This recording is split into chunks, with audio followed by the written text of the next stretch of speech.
सभी मेरे साथियों को राजरत्न अम्बेडकर की ओर से जय भीम नमो बुद्धाय।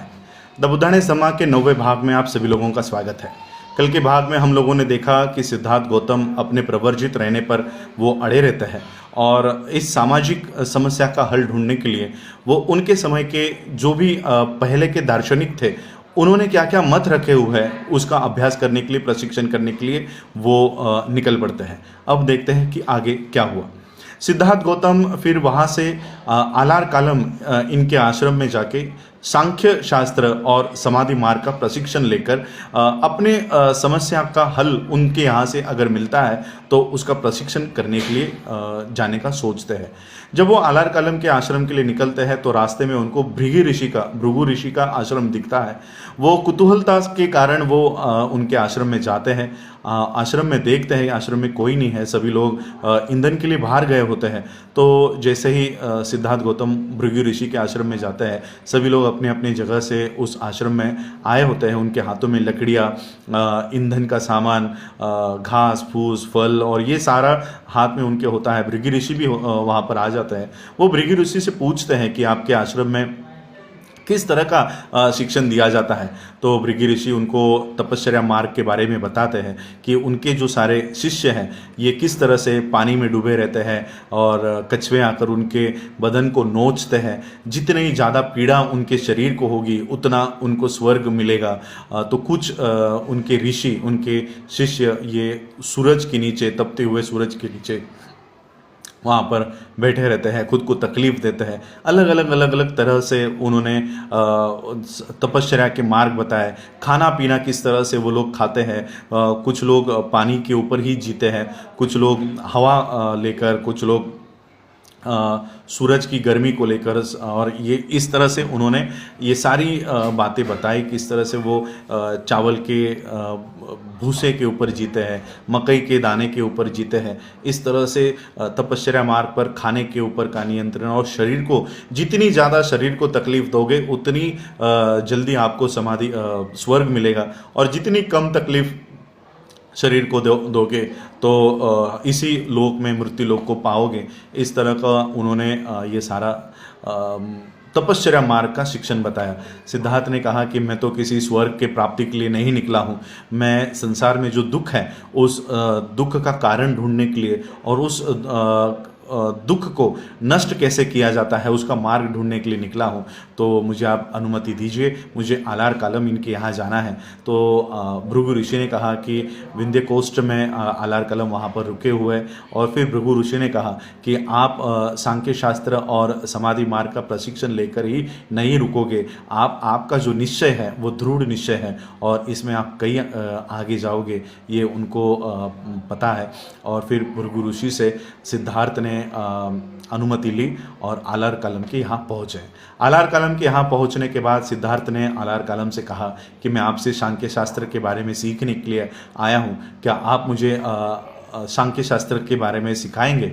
तो आलार कालम ने सिद्धार्थ का जो मृदु स्वभाव है और एक अच्छा स्वभाव के कारण आलार कालम ने कहा कि ठीक है, मैं आपको सिखाऊंगा, और जो पूर्व परीक्षा ली जाती है आपके स्वभाव के कारण और इतने कुलीन शालीनता के कारण मैं वो पूर्व परीक्षा भी आपकी नहीं लूँगा। और जितना भी सांख्य शास्त्र के बारे में आलार कालम जाना करते थे वो सारी शिक्षा वो सिद्धार्थ गौतम को दी। सिद्धार्थ भी इन सारी शिक्षाओं को प्राप्त करके उसमें निपुण हो गए और सभी सांख्य शास्त्र के बारे में जितनी भी शिक्षा प्राप्त करनी थी वो सिद्धार्थ ने कर ली। और सिद्धार्थ ने फिर प्रश्न किया कि इसके अलावा भी और सीखने के लिए कुछ है सांख्य शास्त्र के बारे में। तो आलार कालम ने कहा कि नहीं, जितना भी मैं जानता था वो सारा मैंने आपको सिखा दिया है। सांख्य शास्त्र सीखने के बाद सिद्धार्थ को समाधि मार्ग का भी प्रशिक्षण करना था।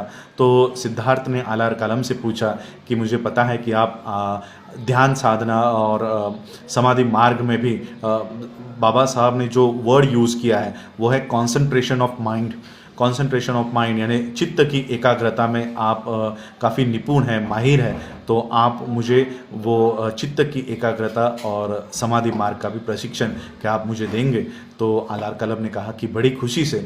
और समाधि मार्ग में आनापान सती यानी सांस के ऊपर नियंत्रण लेकर आना, प्राणायाम में भी अलग अलग 3 भाग थे उसमें। सांस को रोकना, सांस को छोड़ना और इस तरह से सांस के ऊपर नियंत्रण पाना, ये सारा समाधि मार्ग में आया करता था। इसके 7 स्टेज हुआ करते थे। सिद्धार्थ गौतम इन 7 स्टेज में, 7 अलग अलग पद पर वो कामयाब हुए और 7 स्टेज में उन्होंने निपुणता प्राप्त कर ली। और समाधि मार्ग का प्रशिक्षण करने के बाद उन्होंने फिर से आलार कलम को पूछा कि क्या अब भी कुछ बचा है समाधि मार्ग के बारे में सीखने के लिए, क्या जो कुछ बचा है तो आप मुझे बताइए। आलार कलम ने कहा कि जितना भी मेरे पास था वो सब मैंने आपको सिखा दिया है, अब इसके अलावा मेरे पास और कुछ नहीं है। तो सिद्धार्थ को पता चला कि वहीं पर उद्दक रामपुत्र नाम के और एक दार्शनिक है जो आलार कालम के 7 जो स्टेजेस थे उससे एक और स्टेज वो आगे गए हैं और वो स्टेज सीखने की इच्छा भी सिद्धार्थ गौतम ने जताई कि मैं इस समाधि मार्ग की 8वीं जो स्टेज है उस स्टेज में भी निपुणता पाऊंगा। और फिर वो उद्दक रामपुत्र के यहाँ गए और उद्दक रामपुत्र को कहा कि क्या आप मुझे समाधि मार्ग की ये 8वीं सीढ़ी आप मुझे सिखाओगे। तो उद्दक रामपुत्र ने ये 8वीं सीढ़ी के बारे में सिद्धार्थ को बताया और उसमें भी सिद्धार्थ ने निपुणता हासिल कर ली और सिद्धार्थ वो समाधि मार्ग भी उन्होंने सीख लिया। समाधि मार्ग के लिए कौशल देश के ये आलार कालम और उद्दक रामपुत्र ये काफ़ी प्रचलित थे, फेमस थे, ये काफ़ी निपुण थे कि ये दोनों भी उद्दक रामपुत्र और आलार कालम ये समाधि मार्ग में काफ़ी माहिर हैं। लेकिन मगध देश में भी कुछ इसी तरह के दार्शनिक माहिर थे समाधि मार्ग में। तो सिद्धार्थ ने सोचा क्यों ना मगध देश में भी जाया जाए और वहाँ से भी समाधि मार्ग का प्रशिक्षण लिया जाए। तो सिद्धार्थ गौतम वहाँ से मगध के लिए गए और मगध में वहाँ पे फिर से उन्होंने समाधि मार्ग का प्रशिक्षण लिया। लेकिन जो समाधि मार्ग कौशल में हुआ, कौशल देश का था, वो मगध देश का काफ़ी अलग था। कौशल देश में सांस के ऊपर नियंत्रण लेना ये समाधि मार्ग का एक भाग हुआ करता था, लेकिन मगध देश का जो समाधि मार्ग था वो पूरी तरह से सांस को रोककर कंसंट्रेशन, चित्त की एकाग्रता करने जैसा ये मार्ग था। तो सिद्धार्थ जब इसमें प्रशिक्षण ले रहे थे तब ये सांस को वो रोका करते थे और चित्त की एकाग्रता करने की कोशिश किया करते थे। तब उनके कानों में से बहुत नोकीली आवाज़ आया करती थी, चुभने वाली और तीव्र आवाज़ आया करती थी। लेकिन इसके ऊपर भी सिद्धार्थ ने निपुणता हासिल कर ली। सिद्धार्थ जब इस प्रशिक्षण का इस मार्ग का जब प्रशिक्षण ले रहे थे तब उनके सर को मानो जैसे कोई नोकीली चाकू से काट रहा हो, इस तरह के अनुभव उनको इस समाधि मार्ग में आते थे। लेकिन धीरे धीरे उन्होंने इस समाधि मार्ग में भी निपुणता हासिल कर ली और इस तरह से उन्होंने सांख्य शास्त्र और समाधि मार्ग का प्रशिक्षण हासिल कर लिया। फिर सिद्धार्थ गौतम को लगा कि वो सांख्य शास्त्र तो सीख गए, समाधि मार्ग भी सीख गए, लेकिन भृगु ऋषि के आश्रम में जब वो गए थे और तब उन्होंने जब तपश्चर्या को देखा था तब इस तपश्चर्या मार्ग का उन्होंने प्रशिक्षण नहीं लिया है। तब इस तपस्या मार्ग का प्रशिक्षण लेने के लिए भी वो दृढ़ हो गए और फिर वो गया आए, बहुत जिसे आज हम लोग बोध गया कहते हैं। तो वो गया आए और गया में फिर वो तपस्या करने के लिए एक एकांत की अच्छी जगह वो ढूंढ रहे थे और फिर निरंजना नदी के तट पर उन्होंने एकांत में एक अच्छी जगह ढूंढी, उसे साफ किया और वहाँ पर तपश्चर्या मार्ग का प्रशिक्षण करने की उन्होंने शुरुआत की। जो 5 परिव्राजक सिद्धार्थ गौतम को मिले थे, जिन्होंने ये खबर लाई थी कि कोलिया और शाक्यों में अब समेट हो गया है, वो 5 परिव्राजक वो भी वहाँ पर ही तपश्चर्या मार्ग का प्रशिक्षण करने के लिए आए थे। तो उन्होंने सिद्धार्थ गौतम से अनुमति ली कि क्या वो भी इन 5 को अपने साथ लेंगे और प्रशिक्षण जो तपश्चर्या मार्ग का प्रशिक्षण है उसमें इनको भी शामिल करेंगे। तो सिद्धार्थ ने इन 5 परिव्राजकों को भी उस तपश्चर्या मार्ग में शामिल किया और फिर सिद्धार्थ गौतम का ये तपश्चर्या मार्ग का प्रशिक्षण शुरू हुआ। ये तपश्चर्या मार्ग अपने आप को इतना कष्ट देने वाला साबित हुआ कि सिद्धार्थ 7 दिन में जब भिक्षा लेने के लिए जाया करते थे तब वो 7 दिन उनका जो अन्न है वो उनके पास रहे, इस तरह से वो अन्न लिया करते थे। और फिर धीरे धीरे 7 दिन जब वो खाया करते थे तो 7 दिन में से 5 दिन 6 दिन ऐसा करते करते वो दिन में 2 बार और दिन में 1 बार और वो भी 1 निवाला या 2 निवाला इतना ही अन्न ग्रहण करे। यहाँ तक वो अपने आप को कष्ट दे रहे थे कभी, और फिर वो इतना आगे चले गए कि वो एक दिन में एक बार, एक हफ्ते में एक बार और 15 दिन में फिर कभी एक बार खाना खाया करते थे, और वो भी सिर्फ एक निवाला। और फिर वो एक निवाले से चावल के एक दाने पर, दाल के एक दाने पर और तिल के, सिसम के एक दाने पर इतना उनका ये भोजन हुआ करता था। उन्होंने खुद को इतनी तकलीफ दे दी थी, खाना उन्होंने इतना कम कर दिया था कि उनका जो पेट था ये, वो अगर अपने नाभि को हाथ लगाते तो वो अपने रीढ़ की हड्डी को जाके लगता, पीठ को जाके लगता था, और अगर वो अपने पीठ को हाथ लगाते तो वो नाभि को आकर लगता था। इतनी अवस्था उनकी हो गई थी कि उनका पेट और पीठ दोनों भी एक हो गए थे। इतने दुबले पतले और इतने पावरलेस, और वो इस तरह से हो गए थे कि उनमें थोड़ी भी शक्ति नहीं थी, लेकिन फिर भी वो अपने आप को तकलीफ दिया करते थे। अगर खड़े खड़े तपस्या करते तो वो खड़े ही रहते, बैठते नहीं। अगर बैठ के तपस्या करते तो वो बैठे ही रहते, खड़े नहीं होते। गर्मियों में, तपती गर्मियों में वो खुद को सूरज के नीचे तपती गर्मी में लाकर बिठा देते थे, और रात के समय में जहाँ पर हवा भी नहीं आए ऐसे गर्द झाड़ियों में जाकर बैठा करते थे और तपस्या लेते थे। ठंडियों में ठंडी जंगल में जाकर ठंड में वो वहाँ पर जाके बैठा करते थे। इतनी गर्द झाड़ियों में, इतनी डीप जंगल में जाकर वो तपस्या किया करते थे कि कोई साधारण आदमी अगर उस जंगल को देखे तो उसके रोंगटे खड़े हो जाए। इस तरह के डरावने जंगल में जाके वो रहा करते थे। स्मशान में जाकर वो जली हुई जो हड्डियाँ होती थी, वो हड्डियाँ अपने सर के नीचे सिराने के तौर पर वो लेकर सोया करते थे। तो इस तरह का जीवन तपस्या मार्ग में वो बिता रहे थे। तो ये सारा तपस्या कर रहे थे। ये सारी तपस्या उनकी एक दिन 2 दिन नहीं, पूरे 6 सालों तक ये तपस्या मार्ग का प्रशिक्षण उनका चला।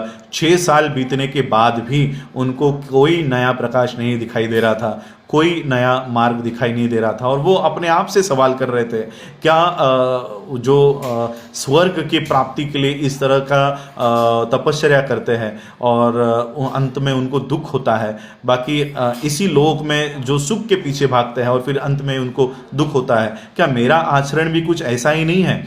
तो सिद्धार्थ ने सोचा कि शायद ये जो मार्ग है ये गलत मार्ग है। और फिर सिद्धार्थ ने सोचा, अगर शरीर को तकलीफ देना ये कोई धर्म नहीं हो सकता, शरीर को तकलीफ देना ये किसी धर्म का हिस्सा नहीं हो सकता, और शरीर नहीं, ये जो मन है ये सबसे बड़ा होता है। अगर मन को नियंत्रण में रखो तो शरीर उसी तरह से काम करता है। अगर मन कहे तो शरीर काम करता है, और अगर मन कहे तो शरीर काम करने से रोकता है। तो सबसे पहले हमको मन के ऊपर नियंत्रण लाना है, तो इसके लिए मन को ही हम लोगों को ट्रेन करना होगा, प्रशिक्षण देना होगा। इस तरह से उन्होंने इस तपस्या मार्ग का उन्होंने सोचा कि ये तपस्या मार्ग उनको अपने ध्येय तक लेकर नहीं जा रहा।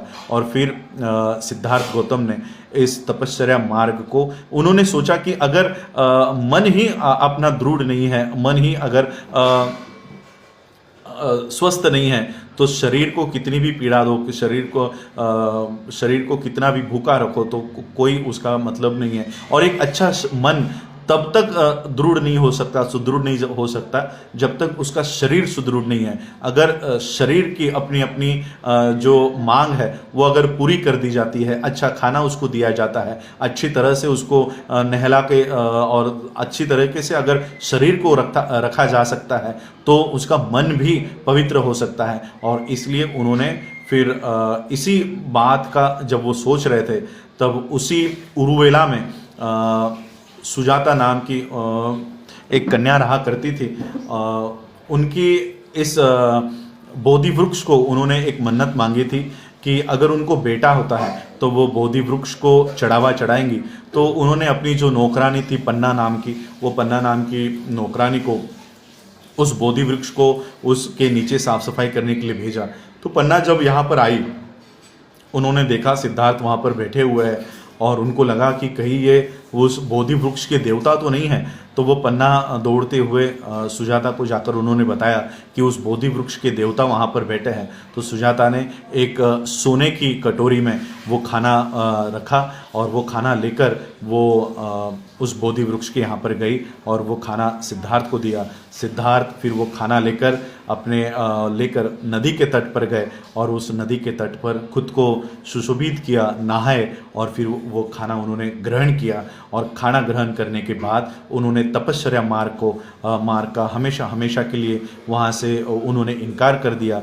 जब वो 5 परिव्राजक जो सिद्धार्थ गौतम के साथ थे उन्होंने देखा कि सिद्धार्थ ने तपश्चर्या मार्ग का त्याग किया है तो वो नाराज़ हुए और वो वहाँ से चले गए। और फिर तपश्चर्या मार्ग का त्याग करने के बाद सिद्धार्थ को पता चला कि सही मायने में अगर किसी को नियंत्रण में लाना है तो वो शरीर नहीं मन है, और मन को नियंत्रण में लाने के लिए वैसे उस तरह के ट्रेनिंग, उस तरह की प्रशिक्षण की ज़रूरत है। और फिर सिद्धार्थ एक नए प्रकाश को ढूंढने के लिए वहाँ से संकल्पित हुए, दृढ़ निश्चय उन्होंने किया और फिर इस नए मार्ग को ढूंढने के लिए वो आगे चले। देखते हैं ये नया मार्ग क्या है। आने वाले अगले एपिसोड्स में आप लोगों ने मुझे सुना उसके लिए आभार, धन्यवाद। जय भीम, जय भारत, जय।